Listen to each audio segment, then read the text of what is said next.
US President Trump, inaugurated January 20th, 2025, is expressing deep dissatisfaction with the North Atlantic Treaty Organization, commonly known as NATO.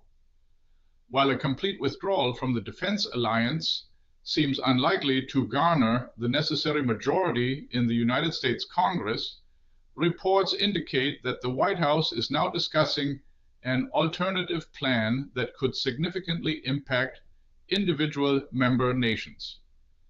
This new strategy reportedly aims to punish certain NATO countries for what the United States government perceives as a lack of adequate support during the recent conflict in Iran.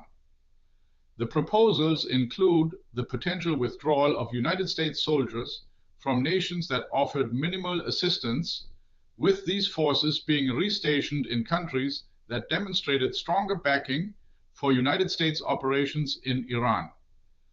Furthermore, the plan might involve the closure of a United States military base in at least one European country, with Germany and Spain specifically mentioned as possible locations. This proposal represents a step back from President Trump's earlier, more severe threats to completely withdraw the United States from NATO. Such a move would legally require the approval of the United States Congress. However, it remains uncertain how strictly President Trump would feel bound by that legislative requirement. The plan, which has circulated and gained support among high-ranking government officials in recent weeks, is currently in an early conceptual stage. It is one of several options being debated within the White House to address President Trump's concerns about NATO. This deliberation underscores the widening divide between the Trump administration and its European allies, a rift that has deepened following the president's decision to initiate the war against Iran.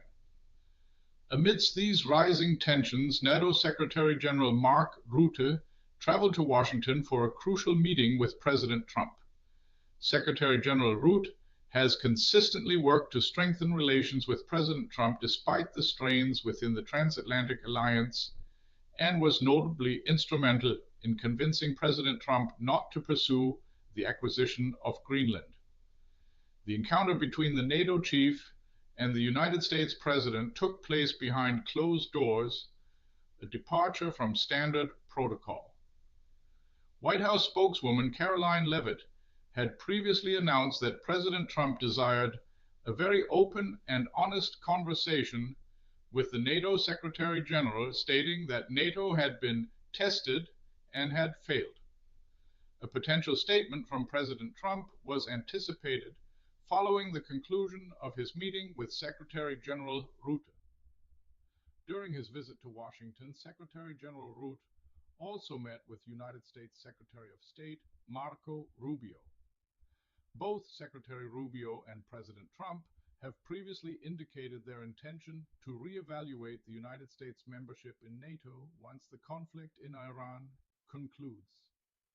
The discussions in Washington highlight a pivotal moment for the future of the North Atlantic Treaty Organization and the broader landscape of international defense cooperation.